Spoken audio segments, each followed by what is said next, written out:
partager la parole de Dieu rapidement. Nous allons prendre ces trois passages bibliques. Premièrement dans Jean au chapitre 12, du 12e au 22e verset. Et le deuxième passage, nous le prendrons dans Jean, toujours, juste un pas en arrière, chapitre 11, du 1er au 3e verset, et nous prendrons aussi le 21e verset. Et enfin, nous lirons Luc chapitre 2, verset 25 jusqu'au verset 34. Rapidement, nous voulons gagner quelques secondes en lisant assez rapidement nos trois passages bibliques. Jean chapitre 12, à partir du 12e verset, nous lisons au nom du Seigneur. Le lendemain, une foule nombreuse de gens venus à la fête ayant entendu dire que Jésus se rendait à Jérusalem, prirent des branches des palmiers et allèrent au-devant de lui en criant « Hosanna, béni soit celui qui vient au nom du Seigneur, le roi d'Israël. » Jésus trouva un anneau et s'assit dessus, selon ce qui est écrit. « Ne crains point, fille de Sion, voici ton roi vient assis sur le petit d'une ânesse. » Ses disciples ne comprirent pas d'abord ces choses, mais lorsque Jésus eut été glorifié, ils se souvinrent qu'elles étaient écrites de lui et qu'elles avaient été accomplies à son égard.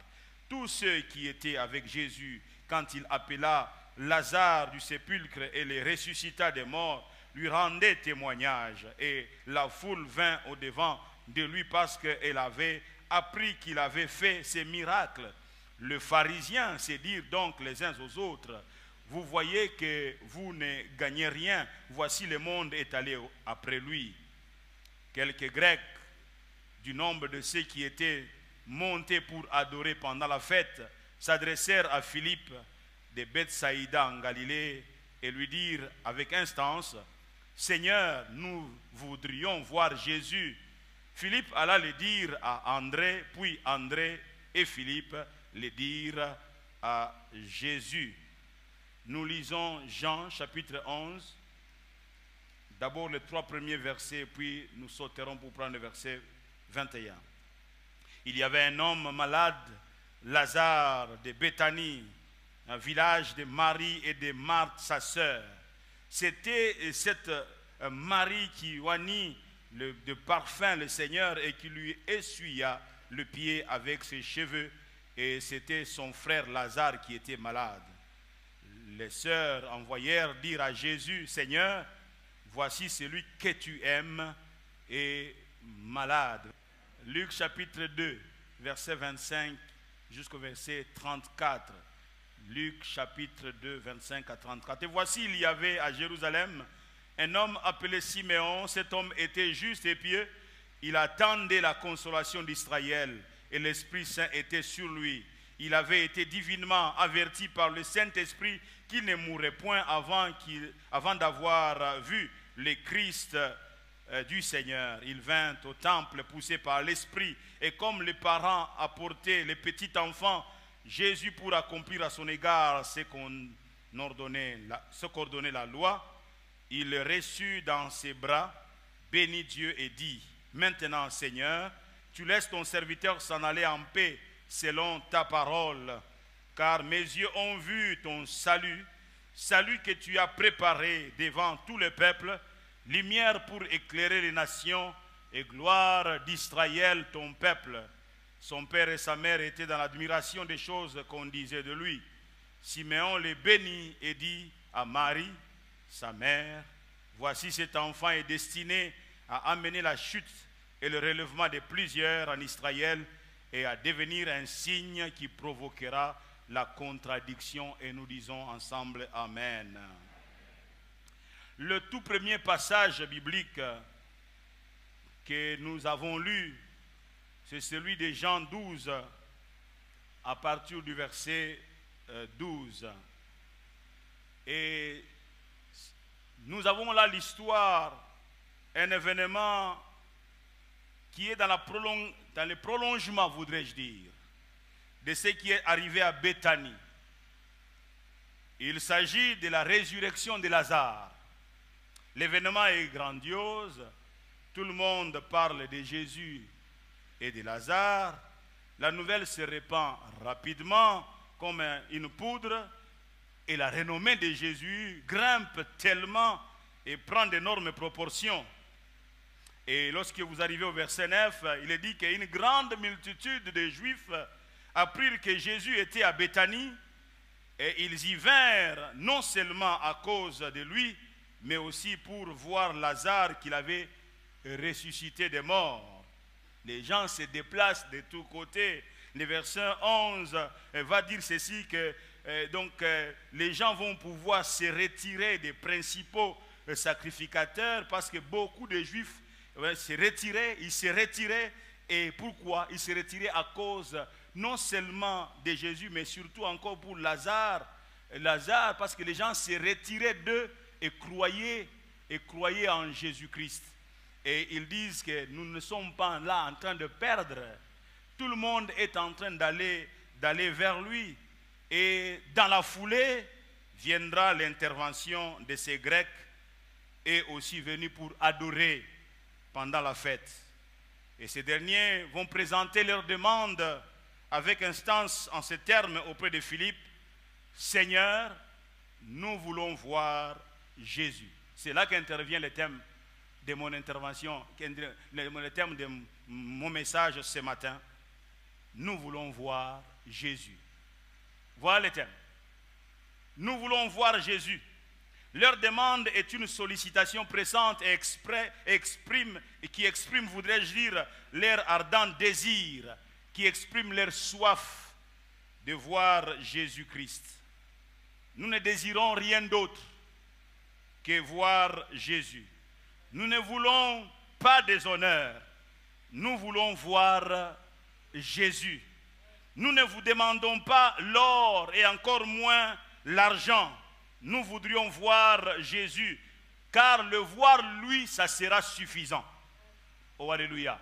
Le voir lui, ça sera suffisant. Vous savez, une fois les Juifs ont posé la question à Jésus, nous sommes dans Jean 6, verset 30, ils ont posé la question suivante: quel miracle fais-tu donc, afin que nous les voyions et que nous croyions en toi? Ils avaient besoin que Jésus fasse un miracle pour qu'ils puissent le voir et croire enfin en lui. Il conditionnait le fait de croire en Jésus, le fait d'accepter son ministère par les miracles. Tant que tu ne fais pas de miracles, nous ne croyons pas en toi. Que fais-tu pour que nous puissions croire en toi? Jésus leur opposa cette réponse tout de suite au verset 40 de ce même chapitre 6. La volonté de mon Père, c'est que quiconque voit le Fils et croit en lui ait la vie éternelle, et je le ressusciterai au dernier jour. Alléluia. Vous cherchez les miracles, mais la volonté de mon Père, c'est que quiconque voit le Fils, pas voir le miracle, mais voir le Fils et croit en lui, je lui donnerai la vie éternelle. Il aura la vie éternelle. Je lui donnerai la vie éternelle et je le ressusciterai au dernier jour. Nous avons affaire dans ce passage de Jean 12 de ces quelques Grecs, ces groupes de Grecs. Ils ne demandent pas un miracle, non. Leur instante demande était: nous voulons voir Jésus. De nos jours, les gens courent ça et là à la recherche non pas de Jésus-Christ, mais des miracles. Tant qu'il n'y a pas de miracles, on ne vient pas. Quand il y a des miracles, on vient. Mais si miracle il n'y a pas, nous ne venons pas. Au fait, quand on analyse attentivement notre chrétienté aujourd'hui, ce n'est pas Jésus que nous cherchons. Nous cherchons ce qu'il nous donne. Nous ne courons pas après lui. Nous courons après ce qu'il nous donne. Il me donne le mariage, je viendrai. Il me donne le travail, je serai là. Il me donne la guérison, je serai là. Et même en ce moment-là, je peux chanter Hosanna, Hosanna. Pourquoi? Parce que j'ai vu le miracle. Mais je suis aussi prêt demain à crier crucifie-le, crucifie-le, tant que je n'ai pas vu le miracle. Ils ont dit, nous, venus d'ailleurs, nous ne cherchons pas les miracles. Nous voulons voir Nous voulons voir Jésus. Alléluia. Voir Jésus, c'est ce dont nous avons besoin. Voir Jésus, c'est ce dont le monde a besoin aujourd'hui. Voir Jésus-Christ. Bien aimé, les miracles, c'est bien. Moi aussi, je cours après les miracles. Mais les miracles sans Jésus n'a pas sa raison d'être. Vous vous souvenez de ces 10 lépreux, si j'ai bonne mémoire, 10 lépreux. 10 lépreux à qui Jésus-Christ a dit, allez vous faire voir chez les sacrificateurs. Et donc, chemin faisant, ils se sont retrouvés guéris. Et ils ont tous constaté qu'ils étaient guéris. Mais un seul, qui n'était pas juif, qui était un samaritain, a fait chemin, donc marche arrière, et a fait chemin retour pour aller se prosterner devant Jésus-Christ, reconnaître sa seigneurie. Et Jésus-Christ de dire, le 9 n'ont-ils pas été guéris? Il y avait-il que ces Samaritains qui puissent revenir pour donner gloire à Dieu? Ils ont reçu leur miracle, ils se sont dit, il nous a remis dans le vent. Je peux maintenant fréquenter des milliers où j'étais privé à y aller. Donc j'ai reçu mon miracle, c'est suffisant. Je n'ai pas besoin de lui. J'avais besoin qu'il fasse ce miracle. Maintenant, je peux vivre ma vie. Bien-aimé dans le Seigneur, ce dont Dieu attend de nous, c'est de le chercher lui et non pas de chercher les miracles. Je pensais que je parlais à quelqu'un. Cherchez le Seigneur, cherchez le royaume des cieux avant quoi que ce soit et le reste vous sera donné par-dessus tout. Amen, amen. Vos nombreux comptes bancaires ne peuvent rien pour vous. C'est dont le monde a besoin aujourd'hui, je le disais, c'est Jésus-Christ. C'est Jésus dont le monde a besoin aujourd'hui. Et je disais que l'or ne suffit plus. Nos nombreux comptes bancaires ne peuvent rien faire pour nous. Aucun trésor amassé ne peut vous venir en aide. Aucun trésor amassé ne peut vous venir en aide. Gloire à Dieu si vous amassez correctement votre trésor. Gloire à Dieu, ce n'est pas mauvais, ce n'est pas un péché que d'avoir beaucoup d'argent, que de multiplier des comptes en banque, mais il ne faut pas y attacher votre cœur. La personne que vous devez chercher et auquel vous devez vous attacher, c'est la personne de Christ. L'or ne suffit plus, l'argent ne peut vous rassurer. Les relations que vous avez tissées ont démontré leurs limites et ne vous servent plus à rien. Il arrive que malgré les nombreuses relations que nous avons tissées à gauche et à droite, nous nous retrouvons dans une situation où il n'y a pas de secours, il n'y a pas d'appui. Bien-aimé, Christ seul reste le véritable appui. Oh, amen, amen. Et j'aime quand le psalmiste en psaume 20 est en train de dire que ceux-ci s'appuient sur leurs chars, ceux-là s'appuient sur leurs chevaux, mais nous invoquons le nom de l'Éternel. Nous invoquons l'Éternel. Et il plie et il tombe, mais nous tenons ferme et nous restons debout. Pourquoi? Parce que lorsque nous sommes sur le rocher, nous ne pouvons pas être ébranlés, bien-aimés dans le Seigneur. Et Jésus est le rocher des âges. Alléluia. Les grandes études, c'est bien. Les grandes études et des grands diplômes, bien aimés, nous pouvons comprendre qu'ils ne peuvent plus voir, ils ne peuvent plus pour nous, ils ne peuvent plus rien faire. Vous ne pouvez pas vous tirer d'affaire à cause de votre grand diplôme. Vous ne pouvez pas forcément vous tirer d'affaire à cause des études faites. Gloire à Dieu pour les études faites. Nous voulons encourager encore de jeunes gens sur les bancs de l'école, sur les bancs de l'université, d'étudier, d'avoir de très bons points. Mais attention, ce n'est pas là qu'il faut placer les regards. Il faut placer les regards sur le Seigneur. Et vous n'allez pas vous enorgueillir à cause de votre grand diplôme. Vous allez demeurer dans l'humilité parce que vous savez que ce n'est ni mon diplôme, ni mes études, ni mon argent qui me soutiennent, mais c'est Jésus-Christ qui est mon soutien. Les grandes études, c'est bien, bien-aimé dans le Seigneur, mais Jésus seul reste et demeure la parade. Jésus seul reste et demeure la parade. Voyez-vous, bien-aimé, combien les grands de ce monde sont impuissants aujourd'hui.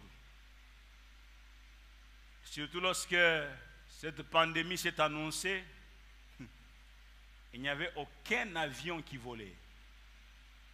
Je me souviens encore de comment nous suivions les informations l'année passée, au mois de mars, au mois d'avril, au mois de mai. tout était cloué au sol. Tout était cloué au sol. Et même aujourd'hui encore, nous voyons, on parle de vaccins à gauche, vaccins à droite, mais les mêmes qui nous encouragent à prendre les vaccins disent il faut toujours garder son masque et il faut toujours garder la distanciation. C'est maintenant qu'on commence un peu à parler. Là, j'ai entendu donc un des présidents aux États-Unis, le président des États-Unis qui a dit non, ceux qui sont vaccinés, qui ont pris les 2 doses, peuvent maintenant peut-être se présenter à certains endroits en enlevant les masques. Mais il va plus loin. Mais quand vous êtes à tel endroit, il faut garder les masques. Comme pour dire, bien-aimé, même notre intelligence a des limites. Oh, alléluia. Le monde n'a pas besoin de notre intelligence. Gloire à Dieu pour l'intelligence. Mais le monde n'a pas besoin de notre intelligence, de notre fortune. Le monde a besoin de Jésus. Je disais que le monde a besoin de Jésus. Et les Grecs qui sont venus, ils ont vu les miracles, ils ont vu la foule. Tout le monde criait, tout le monde criait. Il dit non, non, non, non, non. Ce n'est pas cette histoire qui nous intéresse. Nous, nous voulons voir Jésus-Christ. Oh, amen, amen. Et quand nous voyons dans Luc 11, 1 à 3, et même jusqu'au verset 21 de ce chapitre 11, nous voyons là l'attitude de Marie et de Marthe devant leurs difficultés. Dans leur moment de crise, dans les moments de maladie, la maladie de leur frère Lazare, elles n'avaient qu'un seul désir, c'est celui de voir Jésus à côté d'elles. Elles n'avaient qu'un seul désir, voir Jésus à côté d'elles. Il y avait des médecins, il y avait des spécialistes à cette époque-là, il y avait des tradipraticiens peut-être, mais ces jours-là, ils se sont dit non. Non, rien de tout cela. La seule qui peut résoudre ces problèmes, la seule personne, c'est Jésus-Christ. Ils ont désiré avoir Jésus, oui, Jésus à côté d'elle dans cette grande épreuve. Jésus à côté d'elle pour les rassurer. Car seul Jésus peut soulager la douleur, frères et sœurs. Seul Jésus peut soulager la douleur. Lui seul est le secours dont le monde a grandement besoin aujourd'hui. Lui seul est le secours dont le monde a grandement besoin aujourd'hui. Il n'est pas venu tout de suite. Leur frère est mort. Et lorsque Jésus-Christ se présente, Marie comme Marthe, toutes les deux ont eu à dire cela à Jésus-Christ. Si tu eusses été ici, notre frère ne serait pas mort. Amen, amen. C'est toi la pièce centrale, c'est toi la pièce maîtresse, c'est toi le maître des jeux, c'est toi. Nous ne voulons pas manquer de ta présence. Est-ce que nous réalisons l'importance de la présence de Jésus dans nos vies? Oh, amen, amen. Bien-aimés dans le Seigneur, d'abord Jésus dans nos vies. Aimer Jésus, marcher avec Jésus-Christ, communier avec Christ, rester en intimité avec lui, faire tout pour ne pas manquer sa présence. Est-ce que c'est notre objectif? Faire tout pour ne pas manquer sa présence. Pourquoi est-ce que nous devons éloigner de nous le péché? Parce que nous voulons garder la présence de Jésus. La présence de Jésus ne marche pas ensemble avec le péché. Bien-aimé, dès qu'un incident est arrivé, dès qu'il y a un accident, parce que le péché pour un enfant de Dieu doit être un accident, dès qu'il y a cet accident-là, l'enfant de Dieu n'attend pas le prochain culte pour confesser, l'enfant de Dieu n'attend pas arriver à la maison pour confesser, même en plein taxi dans son cœur, il commence à parler à Dieu et dit, aie pitié de moi, pardonne-moi Seigneur, Seigneur pardonne-moi. Et il croit que lorsqu'il demande ce pardon, Dieu le lui accorde. Oh alléluia, oh alléluia. Nous devons tout faire pour garder la présence du Seigneur dans nos vies. Bien-aimés, Jésus seul, elles ont ressenti les besoins de Jésus à côté d'elles. Le secours qui ne manque pas dans la détresse, c'est Jésus, frères et sœurs. C'est Jésus. Ce vendredi, nous avons suivi cet élément de vidéo, donc témoignage de cette dame, lorsque ça fait 3 ans qu'il a rencontré le Seigneur. De quelle manière, je vais vous l'expliquer aussi, vous qui n'étiez pas là. Et là, donc, 3 ans après, donc certainement 36 ans maintenant, elle est médecin, elle est donc d'origine algérienne. Elle n'a jamais entendu parler du Seigneur. Et elle ne connaît pas le Seigneur. Elle est musulmane. Et puis elle tombe malade. Elle a un cancer, je crois, quel cancer, d'utérus ou enfin, en tout cas, partie intime des femmes. Oui, les ovaires. Elle a un cancer. Elle est en train de partir. Et puis, en suivant des témoignages, on parlait de ce que Jésus-Christ a fait pour des gens. Elle est restée seule dans sa chambre pendant 20 minutes, a-t-elle dit, en train de crier à Jésus-Christ. Il dit, si réellement tu existes, si tu es vrai, je ne vais pas me contenter simplement d'entendre parler de toi. J'aimerais te voir. Elle n'est pas chrétienne. Elle est musulmane, mais entendez comment elle parle. Elle est seule à seule. Elle est en train de se battre là dans sa chambre. Si tu es vrai, si c'est vrai que tu existes, je n'aimerais pas seulement continuer à t'entendre, mais j'aimerais te voir. Et puis on dirait que rien ne s'est passé. Elle s'est retirée dans son lit. Et puis elle avait les dos tournés de ce côté-là. Il entend par derrière une voix lui dire, retourne-toi. Tiens, elle se retourne un peu et ne voit rien. Elle dit, mais je ne vois rien. Et puis quelques secondes encore après, une voix, c'est la même voix, elle dit, retourne-toi. Quand elle se retourne, elle dit, tu ne pouvais pas supporter, c'était une très grosse tête de Jésus. Elle dit, il n'a pas les yeux comme nous. C'est tout l'univers qui était là devant lui. Ce jour-là, il a fait cette expérience. Et ce qui est extraordinaire, c'est quoi? C'est qu'elle est allée voir, je crois, le jour qui a suivi, elle a commencé à bien se sentir, les douleurs partaient. Elle allait voir son gynécologue, elle est médecin elle-même, elle allait voir son gynécologue. Et quand le gynécologue va faire les échographies et autres, il dit, mais explique-moi un peu, qu'est-ce qui s'est passé? Il dit, Jésus m'a guéri. Jésus m'a guéri. Et elle était totalement restaurée. Totalement restaurée. Je ne vais pas continuer dans tout ce qu'elle était en train de nous dire par cet élément de vidéo que nous avons suivi ce vendredi. Mais j'aimerais vous dire que ce Jésus-Christ n'a pas changé. Oh, j'étais en train de dire que ce Jésus-Christ là n'a pas changé. Ce Jésus-Christ a la capacité de restaurer des vies, bien aimées dans le Seigneur. Jésus est capable, mais il faut d'abord que lui soit recherché et non pas la guérison et non pas les miracles, mais lui d'abord. Lui doit être recherché. Nous devons être en communion avec lui. Ce n'est pas que nous venions comme chez les boutiquiers, juste pour prendre un savon en ayant déposé un 5 francs et puis repartir pour revenir que lorsque j'aurai le besoin du savon. Non, Jésus, c'est chaque jour que je suis en communion avec lui. C'est chaque jour que je suis en intimité avec lui. Je dois garder cette intimité avec le Seigneur. Oh, alléluia. Très important, frères et sœurs. Jésus est l'homme pour qui Simon-Pierre et ses compagnons avaient tout laissé derrière pour le suivre. Vous pouvez lire cette histoire dans Luc 5, versets 8 à 11. Ils ont tout laissé derrière. Ils sont venus nuitamment pour pêcher. Parce que la bonne pêche, c'est la nuit que ça se passe. Ils sont spécialistes des domaines. Mais toute la nuit, ils n'ont rien trouvé, même pas un petit poisson. Et au matin, découragés, en train de laver leur filet. Et quelqu'un se pointe, comme pour leur dire, est-ce que vous pouvez d'abord laisser cette affaire-là de laver le filet? Pierre, est-ce que tu me permets d'abord d'utiliser ta barque? Après avoir utilisé la barque, Jésus va maintenant se retourner vers Pierre en disant, avancez en plein eau et jetez les filets. Je m'imagine, je pousse un peu mon imagination, je vois Pierre dire à Jésus, tu viens d'où? Tu nous connais? Notre métier, c'est la pêche. Nous sommes des pêcheurs. Et ce moment ici, ce n'est pas le moment de pêcher. Ne nous distrais pas, laisse-nous partir. On reviendra plus tard. Jésus dit, avancez en plein eau et jetez les filets. Oh, amen, amen. Il dit, nous avons cherché toute la nuit sans rien avoir, mais sur ta parole.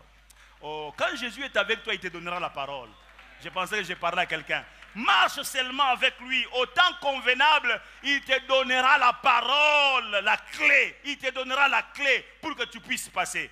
Alors, sur ta parole, nous allons jeter les filets. Ils vont jeter les filets, je vais faire court l'histoire, et puis ils ont les poissons. Alors, quand ils retournent sur le sol, avec cette quantité énorme de poissons, il va laisser, Pierre et ses compagnons vont laisser le poisson, ils vont laisser les filets, ils vont laisser la barque pour suivre Jésus-Christ. Mais Pierre, si tu ne veux plus de filets, et si c'est fini, c'est la dernière fois que tu es venu pêcher, et tu laisses les filets et la barque, prends au moins les poissons. C'est la raison pour laquelle tu es venu passer toute la nuit ici.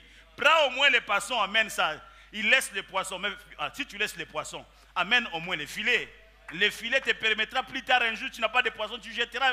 Non, il laisse les filets. Mais Père, ne perds pas quand même la barque. La barque te permettra, même avec tu viendras pêcher. Non, il laisse les trois choses. Il laisse la barque, le filet et le poisson. Pour faire quoi? Désormais, mon travail, mon activité, c'est de suivre cet homme, le suivre où qu'il aille. Quand il ira à gauche, j'irai à gauche. Quand il ira à droite, j'irai à droite. Pourquoi? Pourquoi? Il a compris, et même plus tard, le Seigneur lui a fait comprendre. Il a compris qu'avec cet homme, même en plein désert, j'aurai les poissons. Alors je préfère le suivre lui. Lui est ma garantie. Oh, est-ce que je parle à quelqu'un?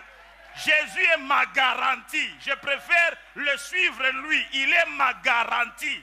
Bien-aimés, nous passons à côté parce que nous ne suivons pas Jésus-Christ. Nous revenons à lui tout simplement lorsque nous sommes dans les besoins. Ne revenons pas à Jésus-Christ uniquement lorsque nous sommes dans les besoins. Même quand nous ne sommes pas dans nos besoins, adorons le Seigneur, glorifions le Seigneur, vantons-lui et adulons-lui.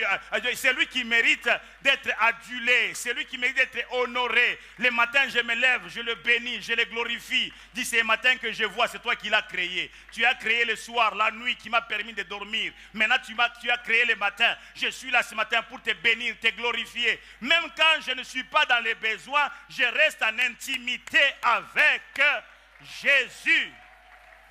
Oh, alléluia. Cessons ce christianisme au rabais. Ce christianisme où nous venons à Jésus que lorsque nous sommes dans les besoins.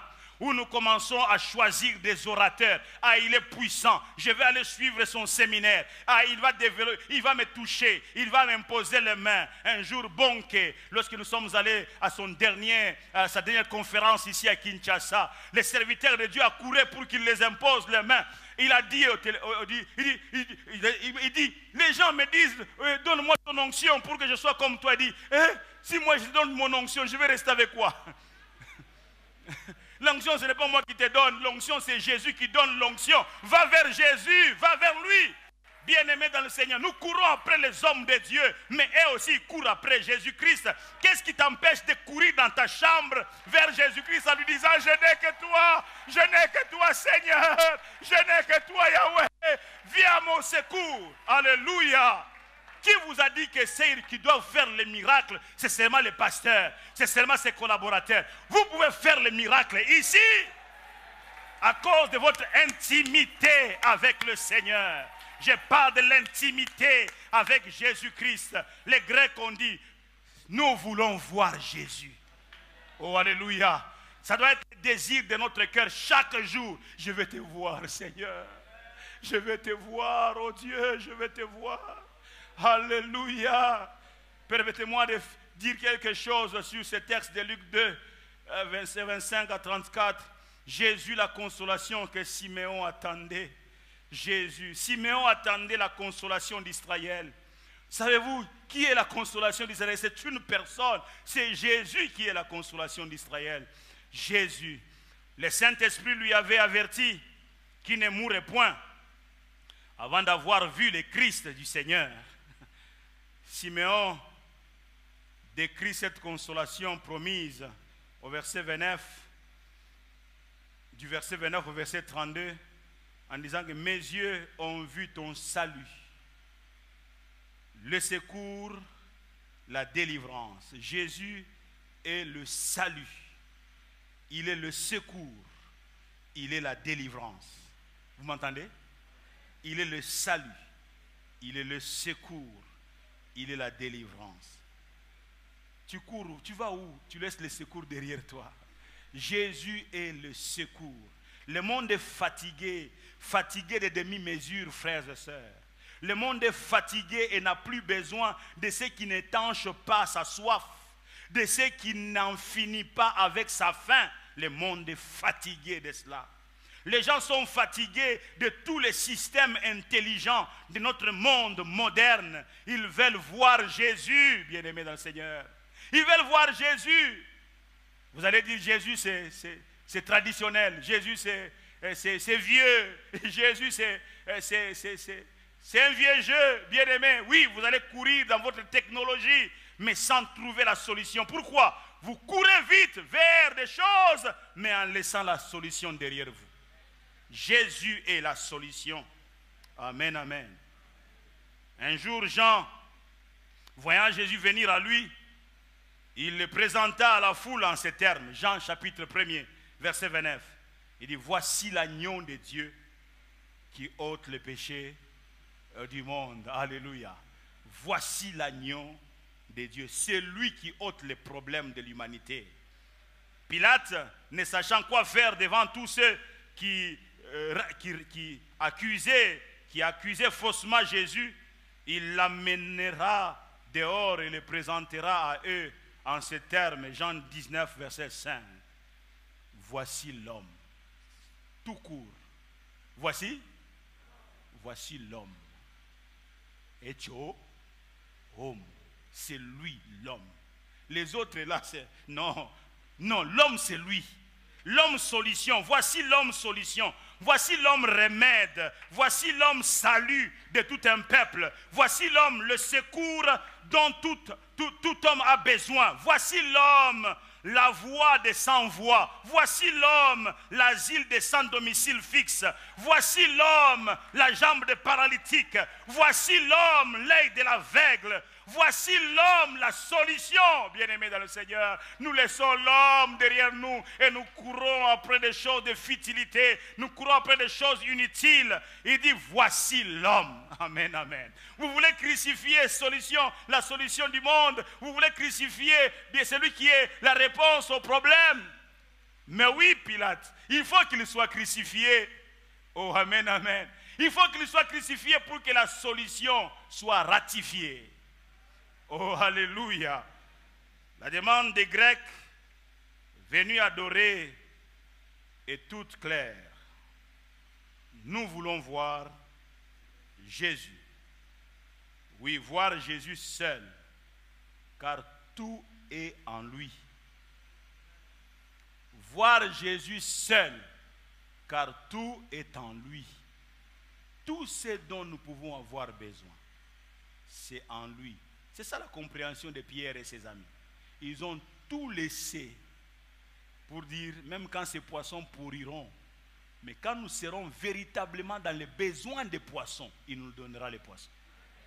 C'est ainsi qu'ils ont expérimenté en plein désert, lorsqu'on a amené que 2 poissons et 5 pains. Jésus n'a même pas prié, il a rendu grâce.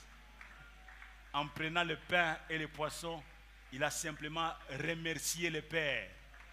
Alléluia. Comme nous remercions avant de manger, nous remercions le Père, amen, de nous avoir donné à manger. Mais Seigneur, il n'y a que 3 pains et 2 poissons. Regarde la foule. Lui, il ne tremble pas. Il soulève ces choses. Il remercie le Seigneur. Amen, amen. Et quand il descend ses mains, il donne à Pierre, à tous les apôtres, il dit distribuer. Ils ont ouvert grandement les yeux, je suis sûr. Tu nous demandes de distribuer quoi? 2 pains et 3 poissons et 5 pains. 2 poissons plutôt et 5 pains. Seigneur, est-ce que tu réalises? Il dit distribuer. Oh, amen, amen. Bien-aimé dans le Seigneur, lui est la solution. C'est lui que nous devons chercher. Que Dieu bénisse sa parole. Alléluia.